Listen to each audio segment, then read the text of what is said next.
Hello students, reality physics application में once again आप सभी लोगों का दिल से स्वागत है। लास्ट वीडियो की बात करें तो हमने सॉलिड स्टेट के बारे में काफी कुछ कवर कर लिया था और अपना नया टॉपिक लाइक डिफेक्ट के बारे में बात करना हमने स्टार्ट किया था। हमने आपको बताया था कि डिफेक्ट को दो ब्रॉड कैटेगरी में बांटते हैं। एक आपका होता है लाइन डिफेक्ट और दूसरा आपका होता है पॉइंट डिफेक्ट। जिसमें से लाइन डिफेक्ट वाला जो है वो अपने सिलेबस में नहीं है, जिसके बारे में हमें नहीं पढ़ना है। तो हमें कंप्लीटली किसके बारे में डिस्कस करना है? पॉइंट डिफेक्ट के बारे में डिस्कस करना है। जिस पॉइंट डिफेक्ट को भी हमने आपको फर्दर तीन अलग अलग पार्ट में बांटा था। सबसे पहला वाला था आपका स्टोइकियोमेट्रिक डिफेक्ट, दूसरा था आपका impurity defect and third and last वाला था आपका वह था आपका नॉन स्टोइकियोमेट्रिक डिफेक्ट। डन। फिर हमने आपको बताया था कि एक एक करके आज के डेट में हम स्टार्ट करेंगे स्टोइकियोमेट्रिक डिफेक्ट के बारे में, और लेक्चर थोड़ा लंबा ना चला जाए इसलिए हम कोशिश कर रहे हैं कि चीजों को काफी शॉर्ट में निपटाने का, विद हैविंग की ऑल कांसेप्ट के मतलब सारी चीजें आपके बोर्ड पे हो जाए। डन। चलिए कॉम्पियर पेन निकाल लीजिए, एक साइड से स्टार्ट करते हैं अपना जो आज का टॉपिक है स्टोइकियोमेट्रिक डिफेक्ट। वैसे डेफिनेशन लिखने से पहले मैं आपको लास्ट लेक्चर का एक और बात बताना चाहता हूं जो हमने स्टोइकियोमेट्रिक डिफेक्ट पर कमेंट किया था। क्या था वो एग्जैक्टली था कि अगर कोई सॉलिड है, मतलब कोई क्रिस्टलाइन सॉलिड है आपके पास। डन। अब उसके अंदर में क्या आ चुका है? अब उसके अंदर में कुछ ना कुछ डिफेक्ट्स आ गए। मतलब कोई क्रिस्टलाइन सॉलिड था, अब उस क्रिस्टलाइन सॉलिड में कुछ ना कुछ डिफेक्ट आ गया।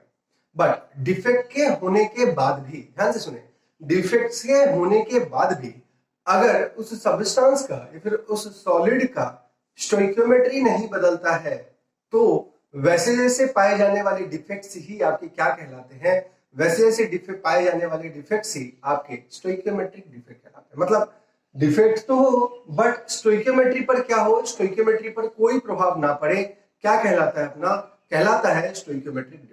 क्या ये बात समझ में आ रही है?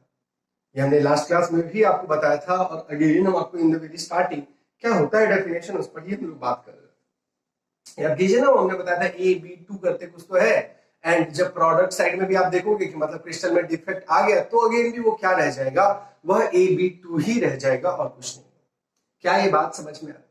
डन। चलिए, तो इसी बिहाफ पे ना हम अभी अपना आज का डेफिनेशन स्टोइकियोमेट्रिक डिफेक्ट का बनाने वाले हैं और इसमें क्या क्या पढ़ते हैं उसके बारे में इन डिटेल बात करते हैं। डन। चलिए स्टार्ट करते हैं स्टोइकियोमेट्रिक डिफेक्ट। तो क्या लिखेंगे इसके बारे में? Those defects, those defects after after existence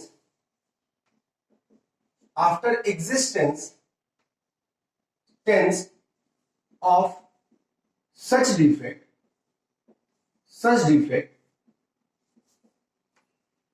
the stoichiometry of the solid, the stoichiometry of the crystalline solid of the crystalline solid will not going to change, will not going to change। क्या ये बात समझ में आ रहा है? मतलब हमने क्या लिखा कि ये वो डिफेक्ट्स है जिसके एग्जिस्टेंस, मतलब जिसके होने के बावजूद भी, जिस टाइप के दोष होने के बावजूद भी किसी भी क्रिस्टलाइन सॉलिड का जो स्टोइकियोमेट्री है उस पर प्रभाव नहीं पड़ता है। क्या नहीं पड़ता है? उस पर प्रभाव नहीं पड़ता है। एंड ऐसा डिफेक्ट क्या कहलाता है? आपका स्टोइकियोमेट्रिक डिफेक्ट कहलाता है। डन। सबसे पहला तो सबसे इंपॉर्टेंट चीज होता है कि आपका डेफिनेशन, जो कि आपको कहीं पे भी किसी भी सब्जेक्टिव एग्जाम में लिखना होता है। सही है, हमने आपको यहाँ पे लिख दिया। जिसके होने के बावजूद भी, मतलब जिसके एग्जिस्टेंस के बावजूद भी सब्सटेंस या फिर पहले उस सॉलिड का जो स्टोइकियोमेट्री है उस पर कोई परिवर्तन ना आए, क्या कहलाता है? आपका आपका स्टोइकियोमेट्रिक डिफेक्ट कहलाता है। नंबर एक बात। नंबर दूसरी बात, चलिए आइए साथ ही साथ में लिखते हैं second point, on the basis लिख सकते हैं। अब इसके कितने फर्दर टाइप होते हैं उस पर अपने को बात करना है। On the basis of types of solid, ध्यान से सुनिएगा, on the basis of types of solid it is broadly categorized into into two parts. कितने पार्ट में बांटते हैं बच्चों? इसको दो पार्ट में बांटते हैं। कितने पार्ट में बांटते हैं? दो पार्ट में बांटते हैं। और इसके अंदर में वैसे से ये स्टोइकियोमेट्री वाला आपने सबसे पहला वाला अगर आप पार्ट मान लेते हो तो इसके अंदर में हम सबसे पहला लिखते हैं on the basis of what are types of solid. तो अब टाइप्स ऑफ सॉलिड में क्या हो जाएगा? सॉलिड के तो टाइप आप जानते ही हो, तो सबसे पहले अपने को क्या डील करना है? सबसे पहले अपने को डील करना है नॉन आयनिक सॉलिड के बारे में। किसके बारे में डील करना है? नॉन आयनिक सॉलिड के बारे में डील करना है। तो यहां पर तो आप ए और बी भी ना लगाओ, आप तो एक काम कर लो, एक जगह लिख दो नॉन आयनिक सॉलिड और एक जगह लिख दो आयनिक सॉलिड। क्या लिखना है अपने को? एक जगह लिखना है अपने को आयनिक सॉलिड। मतलब इसको कितने ब्रॉड पार्ट में आपने बांट दिया? इसको आपने दो ब्रॉड पार्ट में बांट दिया। कितने पार्ट में बांट दिया भैया? दो। किस भी यहाँ पे कि सॉलिड की प्रकृति क्या है? सॉलिड का प्रकृति क्या है? वेदर कि यह हमारा अनायनिक ठोस है कि यह हमारा आयनिक ठोस है, नंबर एक। दूसरा, नॉन आयनिक सॉलिड के बारे में अगर हम बात करें तो इसमें भी अपन दो टाइप के क्रिस्टल डिफेक्ट पढ़ते हैं, मतलब दो टाइप के पॉइंट डिफेक्ट पढ़ते हैं, जिसका कंपैरिजन ही बच्चों आपके बोर्ड एग्जाम के लिए बहुत बहुत बहुत जरूरी है। नॉन आयनिक सॉलिड के बिहाफ पे दो तरीके एंड आयनिक सॉलिड के बिहाफ पे दो तरीके हैं, जिसका डिफरेंस ही आपको आपके बोर्ड के पेपर में बहुत बार पूछा गया है एंड अगेन पूछा जाएगा। डन। अब देखिए कि नॉन आयनिक सॉलिड के बिहाफ में क्या क्या वो दो पार्ट है उसके बारे में बात करते हैं। तो जो सबसे पहला वाला है आपका, उसको हम लोग कहते हैं वैकेंसी डिफेक्ट। क्या बोलते हैं उसको हम लोग बोलते हैं वैकेंसी डिफेक्ट। डन। चलिए, पहला वाला तो आपका कंप्लीट हो गया। सेकंड वाले की बात करें तो सेकंड वाले का क्या हो जाएगा? सेकंड वाले को हम लोग बोलते हैं इंटरस्टिशियल डिफेक्ट। क्या बोलते हैं इसको बोलते हैं इंटरस्टिशियल और आगे क्या लग जाएगा आपके पास लग जाएगा डिफेक्ट। डन। एक हो गया आपके पास वैकेंसी डिफेक्ट और एक होता है आपके पास इंटरस्टिशियल डिफेक्ट। इंटरस्टिशियल मतलब किसी दूसरे साइड पर, अंतरकाशी दोष इसको हिंदी में कहते हैं। आप अपनी एनसीईआरटी भी देख सकते हैं, वहां पर भी ये चीजें आपको मेंशन होंगी, जो कि इंपॉर्टेंट होता है किसी भी एग्जाम पॉइंट ऑफ व्यू से। आप स्टेट की भी बात कर ले, पीईटी या पीएमटी, या फिर आप बात कर ले बोर्ड के एग्जाम का, वेदर सीबीएसई और बिहार बोर्ड। चलिए, अब बात कर ले जरा नॉन आयनिक सॉलिड की। तो बातें हमने आपको बताई थी। डन। फिर हमने बात करना है क्या? आयनिक सॉलिड के बारे में। तो आयनिक सॉलिड में यह अगेन दो पार्ट में बंटता है। एक टाइप का जो आपका स्टोइकियोमेट्रिक डिफेक्ट के अंदर आता है उसको हम लोग क्या बोलते हैं? उसको हम लोग बोलते हैं फ्रैंकल डिफेक्ट। और एक और अपना होता है जिसको हम लोग बोलते हैं शॉर्ट। क्या बोलते हैं इसको? शॉर्ट। जिस तरीके से मैं प्रोनाउंसिएट कर रहा हूं आप भी उसी तरीके से करें। सी एक्चुअली साइलेंट होता है, शॉर्ट, डबल टी शॉर्ट पर अगर आप प्रेशर डालोगे तो डबल टी लगा ही दोगे आप यार, और आगे क्या हो जाएगा? सटा के लिख देना की, शॉर्ट की। क्या नाम है इसका बच्चों? इसका नाम है शॉर्ट की डिफेक्ट। क्या नाम है? शॉर्ट की डिफेक्ट। अब पेपर में क्या आने वाला है? पेपर में आता है write 2 to 3 difference between whatever vacancy और इंटरस्टिशियल। यानी तो दूसरा क्या सवाल आपके पास आएगा? Write 2 to 3 difference between Frenkel and Schottky की। नंबर एक बात। दूसरा कि जो एग्जांपल्स आपको दे देंगे और पूछेगा कि इन एग्जांपल्स में कौन से टाइप का दोष है। तीसरा, फ्रैंकल डिफेक्ट कौन से कंडीशन में होंगे और शॉर्ट की डिफेक्ट कौन से कंडीशन में होंगे। यही बस छोटी छोटी चीजें जो है वो चीजें यहां एग्जाम में पूछता है। सो दैट्स व्हाई आप एक बार के लिए ये सारे के सारे जो भी डिफेक्ट का नाम हमने आपको यहाँ पर लिखा है इसको आप एक बार नोट करें एंड देन आफ्टर हम अलग से फिर स्टार्ट करते हैं वैकेंसी एंड इंटरस्टिशियल का, जिसका डायग्राम एज वेल एज क्या दो तीन पॉइंट्स है उन पॉइंट्स के बारे में बात करते हैं। फटाफट आप इसको नोट कीजिए। नोट कर लिएगा? चलिए, अभी आप देख रहे होंगे कि बोर्ड पर हमने कंटेंट को जानबूझ करके पहले ही मिटा दिया है एंड आपके सामने दो डायग्राम यहाँ पर वैकेंसी और इंटरस्टिशियल का हमने एक साथ बनाया। आप एक्चुअली करने क्या वाले हैं? हम लोग by the help of comparison हम इन दोनों टाइप के जो डिफेक्ट है, मतलब on the basis of your ionic solid और दूसरा कौन सा है on the basis of non ionic solid, इन दोनों को हम कवर करने वाले हैं। और एक्चुअली इनको कभी अलग अलग पढ़ना भी नहीं चाहिए। आप तो एक पढ़ो और दूसरे के लिए पॉइंट्स अपने आप अगर आते चलते चले जाते हैं तो ये आपके लिए सबसे बेस्ट रहेगा। क्या रहेगा? सबसे बेस्ट रहेगा। इसीलिए ना यहां से तो कभी आपको इंडिविजुअल तो आपसे पूछेगा नहीं, चीजें कंपैरिजन यहाँ पे पूछेगा। सो दैट्स व्हाई हम यहाँ पे पढ़ भी कैसे से रहे, हम यहाँ पे पढ़ भी कंपैरिजन के ही बिहाफ से रहे। सबसे पहले तो देखिए लोग मतलब किसी भी डिफेक्ट के बारे में लोग बहुत सारे पॉइंट याद करते हैं, लेकिन मैं तो आपको बोलूं पॉइंट याद करने से बेहतर क्या है आपको डायग्राम ध्यान रखें। डायग्राम ध्यान रखेगा, थोड़ी अंग्रेजी बनानी है या फिर हिंदी बनानी है और आपका जो भी कंपैरिजन है वो चीजें आपको याद आ जाए। नंबर एक बात। दूसरा, अब जरा देखिए कि किसको कहते हैं आप वैकेंसी डिफेक्ट और किसको कहते हैं आप इंटरस्टिशियल डिफेक्ट, इस पे बात करते हैं। एक सबसे इंपॉर्टेंट पॉइंट क्या है कि ये दोनों के दोनों नॉन आयनिक सॉलिड के लिए वैलिड है। मतलब ऐसा कोई सॉलिड नहीं होगा, ऐसा कोई ठोस नहीं होगा जिसके अंदर में धनायन व ऋणायन हो, मतलब जिसके अंदर में केटायन एंड एनायन हो। Such type of solid we are not going to talk about और discuss about, we will discuss about, हम लोग डिस्कस करेंगे उस टाइप के आयनिक ठोस के बारे में फ्रैंकल एंड शॉर्टकी वाला जब कंपैरिजन पढ़ रहे हैं वहां डिस्कस करेंगे। अभी तो हम कोई भी आपके कोवेलेंट कंपाउंड से मिलकर के जो भी आपका सॉलिड बनता है उसके बारे में हम कतई डिस्कस करने वाले हैं। आए देखिए पॉइंट्स क्या क्या है यहाँ पे। सबसे पहला देखिए, नाम से भी समझ में आता है कि क्या है भाई साहब यहाँ वैकेंसी। क्या समझ में आते हैं यहाँ, क्या है भाई वैकेंसी है मतलब खाली है। कैसे से खाली है वो देखिए जरा। यह जो भी हमने यहाँ पे क्रिस्टल लैटिस बनाया, यह देख के तो आपको फील आ गया होगा कि हाँ साहब जी यह हमारे क्रिस्टल लैटिस है, जिसमें से सारे पॉइंट्स कौन से हैं, ये सारे साइड्स कौन से हैं। सर ये सारे के सारे जो भी साइट है वह हमारा आइदर लैटिस पॉइंट है, मतलब उसको हम आइदर लैटिस पॉइंट बोले या फिर लैटिस साइट बोले, बात से वो क्या होता है लैटिस पॉइंट और लैटिस साइट, जहां परमाणु या फिर अणु प्रेजेंट होते हैं, उपस्थित होते हैं किसी भी क्रिस्टलाइन सॉलिड में, किसी भी क्रिस्टलीय ठोस में। क्या कहलाता है अपना क्रिस्टल जालक बिंदु कहलाता है आपका, मतलब लैटिस पॉइंट कहलाता है। चलिए जरा एक साइड से सॉलिड जानना स्टार्ट करते हैं और वैकेंसी डिफेक्ट किसको कहते हैं ये भरते भरते आपको समझ में आ जाएगा। लेट्स से मान लो ए टाइप का सॉलिड है आपका। क्या है भाई साहब, ए टाइप का सॉलिड है। क्या है आपका, ए टाइप का सॉलिड है और आपको कुछ चीजें खिसकती हुई दिख भी गई होंगी कि क्या एग्जैक्टली चल रहा है, क्या एग्जैक्टली चल रहा है, ये चीजें आपको दिख भी गई। दिख रहा है क्या कि मतलब लैटिस पॉइंट से अगर क्रिस्टलाइन सॉलिड ही होगा, ध्यान से सुने, तो सब जगह आपका क्या प्रेजेंट होना चाहिए, क्या सब जगह आपका ए प्रेजेंट होना चाहिए, मतलब ए का परमाणु प्रेजेंट होना चाहिए, उपस्थित होना चाहिए। लेकिन इस टाइप के डिफेक्ट में क्या होता है कि कुछ का परमाणु अपने जालक बिंदु से, अपने लैटिस पॉइंट से क्या होते हैं, गायब होते हैं। क्या होते हैं, गायब होते हैं। क्या आपको वैकेंसी डिफेक्ट समझ में आ गया? इतनी सी बस बात है और इसके अलावा और कुछ भी नहीं।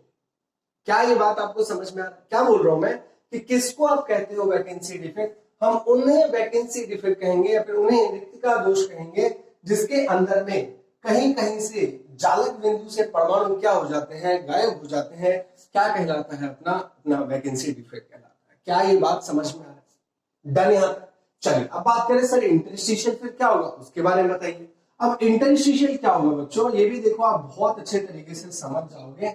ऐसा तो कोई बहुत बड़ी बात नहीं है, बड़े ध्यान से देखें क्या लिखा है हमने यहाँ पे। यहाँ हमने लिखा है, लेट्स से मान लो कि यहाँ तो तुम्हारे पास क्या हो चुका है, यहाँ तुम्हारे पास हो चुका है तुम्हारा जो भी ए है डन। और एक काम कर लो, कहीं और से मन करे तो हटा दो, नहीं मन करे तो मत हटाओ। यहाँ डाल दो, क्या आप यहाँ डाल दो एक और ए डाल दो, ए का परमाणु, और यहाँ भी मन करे तो जहां यहाँ मन करे यहाँ डाल दो एक और ए का परमाणु। डन। क्या ये चीज आपको समझ में आ रही है किसको बोलते हैं इंटरस्टिशियल डिफेक्ट? यहां दो टाइप की चीजें आपको दिख रही होंगी, बहुत ध्यान से देखिए। और यही दो टाइप की चीजें इसके डेफिनेशन के बारे में भी बात करता है, बहुत ध्यान से देखिए कि क्या ये साहब बोला है। अब इन्हें बोला क्या है, इन्हें बोला है, देखने से क्या लग रहा है कि सर जालक बिंदु पर तो परमाणु है, लेकिन कुछ का जालक बिंदु से परमाणु हट गया है, वहां से क्या हो चुका, हट गया है। और बहुत ध्यान से सुनिए, हट करके कहीं गायब नहीं हुआ है। फिर से सुन लीजिए, हट करके कहीं आपका गायब नहीं हुआ है, वहां पर से हट के, मतलब जहां इसको होना चाहिए, लैटिस पॉइंट पर ही तो एटम्स होते हैं, लेकिन वो वहां से खिसक के किसी दूसरे किसी नए साइट पर जाकर के बैठ गया। फिर से सुन ले, वह लैटिस पॉइंट से खिसक के कहीं बीच में कहीं जाके बैठ गया, कहीं पे भी। इसलिए बीच में तो स्पेसेस होंगे ही होंगे, वॉइड्स होंगे ही होंगे। मतलब वह अपना ऐसा डिफेक्ट जिस डिफेक्ट के होने के बाद उस सॉलिड के अंदर में जो परमाणु है जिसको जालक बिंदु पर होना चाहिए, बट वह जालक बिंदु को छोड़ के किसी नए पोजीशन को, किसी नए जगह पर जाकर के बैठ जाते हैं, क्या कहलाता है? आपका अंतरकाशीय या फिर इंटरस्टिशियल डिफेक्ट कहलाता है। बात समझ में? यहां परमाणु क्या हो जाते हैं? गायब। देखो अब बात कैसे याद रखना है, पहले वाले में परमाणु क्या हो जाएंगे? गायब। दूसरे वाले में परमाणु क्या हो जाएंगे? अपनी जगह से उठ के किसी नए वाले जगह पे जाके बैठ जाएगा। क्या करेगा? अपने वाले जगह से उठ के कहां बैठेगा? किसी नए वाले, मतलब वो रहेगा उसी जालक में, यह गायब नहीं होगा। डन। तो ये दोनों के दोनों डायग्राम यहाँ पर तो चीजें आप समझ ही चुके हैं, और ऑब्वियसली इसको साथ ही साथ में बनाने में बहुत टाइम लगता, इसीलिए एक बेसिक स्केलेटन आप लोगों के लिए, एक बेसिक सा जो ढांचा है वो हमने आपके यहाँ पे बना दिया, ताकि जो काम की चीजें आप भरें, और डायग्राम जरूर याद रखिए, क्योंकि सारी चीजें आपके सारे डेफिनेशन इस डायग्राम से क्रिएट होंगे। तो ये देखो, हमने आपको पहला तो डिफरेंस बता दिया, किसके भी यहाँ पे बात कर रहे हैं हम लोग, बात कर रहे हैं पहला मतलब यहाँ पे स्टार ही लगाओ, हमने बात करा स्ट्रक्चर के बिहाफ पे। किस पे बात करा हमने? स्ट्रक्चर के बिहाफ पे बात करा। दूसरा क्या लिखेंगे इसके बारे में? लिखेंगे when the atoms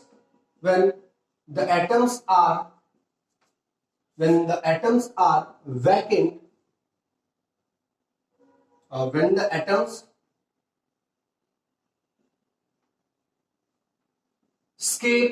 when the atoms escape from their lattice point in the crystal lattice, lattice point in the crystal lattice, when the atoms escape from their lattice point in any crystal lattice, in the crystal lattice, किसी भी crystal lattice में से any crystal lattice, vacancy defect occurs। vacancy defect क्या लिखेंगे बच्चों? vacancy defect क्या लिखोगे आप आगे? occurs, that's it। क्या लिखा हमने यहाँ पे? जब एटम्स क्या करे, वो स्केप कर जाए। कहां से स्केप कर जाए? अपने जालक बिंदु से स्केप कर जाए, किसी भी क्रिस्टल जालक का, किसी भी क्रिस्टलाइन सॉलिड का, क्या कहलाता है आपका? आपका कहलाता है वैकेंसी डिफेक्ट। कंपेयर ही कर रहे हैं अपन, है ना? चलिए अब इसके लिए क्या लिखेंगे? सर इसके लिए भी तो कुछ सेम सा ही लिखेंगे, बट सीन क्या है? सीन यही है कि स्केप तो लिखना है यहाँ पे, बट उसके बाद वो गायब नहीं हो जाना, लैटिस को छोड़ के स्केप नहीं कर रहा। Escape from there lattice point, escape तो है, एंड भी लगाना है, and move to some new interstitial site called what? Interstitial defect. चलिए सेम सा लिखते हैं, यहाँ पे भी क्या लिखोगे आप? when the atoms same type का ही लिखना आपको, when the atoms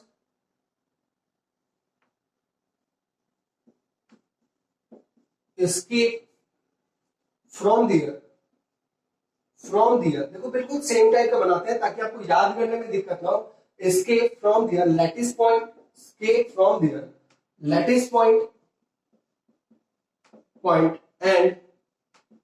and moves to some new interstitial site,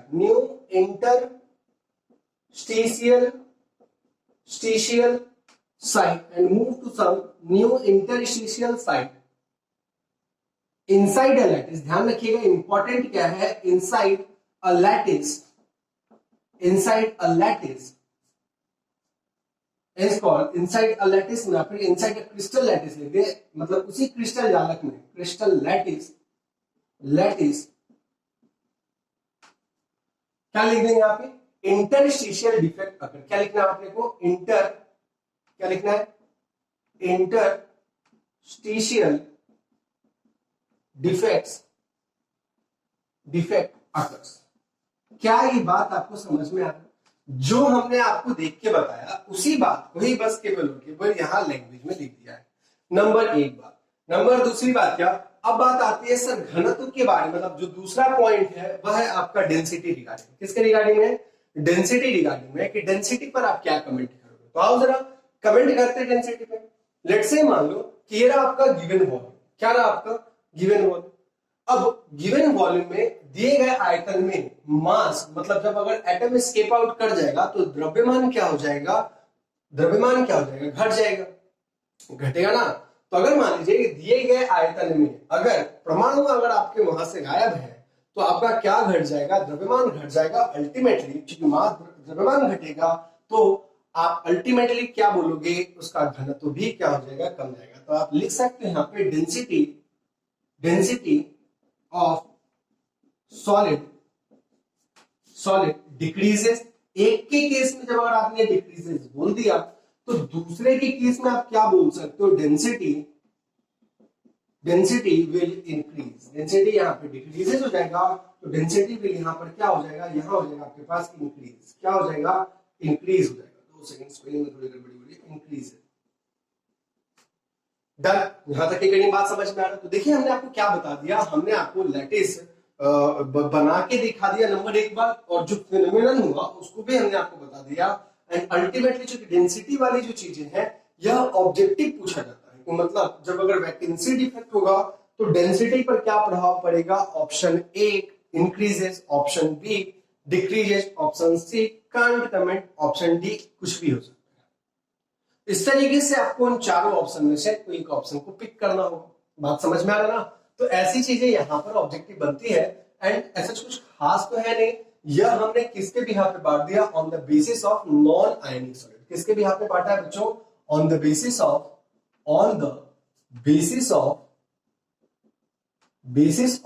non ionic solid. अभी हमने किसके भी यहाँ पे बांटा है, on the basis of non ionic solid के भी यहाँ पे बांटा है। अभी थोड़ी देर में हम किसके भी हाफ में बांटेंगे, मतलब थोड़ी देर में नहीं, बेसिकली अपन अगले वीडियो में किसके भी हाफ पे बांटेंगे, आयनिक सॉलिड के भी हाफ पे बांटेंगे। बस केवल यहाँ फ्रैंकल लिख देंगे, यहाँ क्या लिखेंगे, शॉर्ट की। दोनों का डायग्राम अगर पॉसिबल होगा तो डायग्राम बनाते हुए उसके बारे में पॉइंट्स लिखेंगे। कॉम्पिटिटिव पॉइंट ऑफ व्यू से आपका फ्रैंकल और शॉर्ट की टाइप का जो नॉन स्टोइकियोमेट्रिक डिफेक्ट है वह बहुत ज्यादा इंपॉर्टेंट। डन। तो आज की वीडियो के लिए इतना ही रहने देते हैं। एक बार मैं आपके लिए यहाँ थोड़ा सा साइड हो जाता हूँ। एंड अब इस पूरे के पूरे वीक में हम लोग कंसिस्टेंट बेसिस पर, रेगुलर बेसिस पर एक एक वीडियो डेली बेसिस पर पढ़ें। आज के वीडियो के लिए इतना काफी, आप एक बार नोट कर भी चुके हैं। मिलते हैं अपन अगली वीडियो में जब हम बात करेंगे रिगार्डिंग आयनिक सॉलिड के बारे में। Thank you.